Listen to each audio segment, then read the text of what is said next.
आपका क्या नाम है? मेरा अस्मीर हैं? अस्मीर। तो उसका क्या नाम है? उसका शमीला। शर्मिला? शमीला। समायरा? अम्मी का क्या नाम है? हैं? अम्मी का क्या नाम है? अम्मी का हम्म।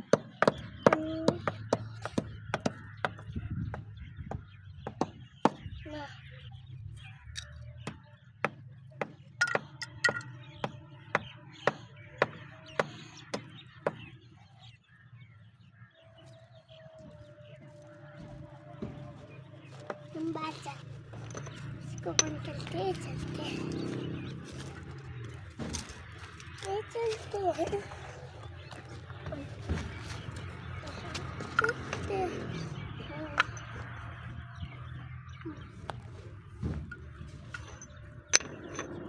अम्मी का क्या नाम है?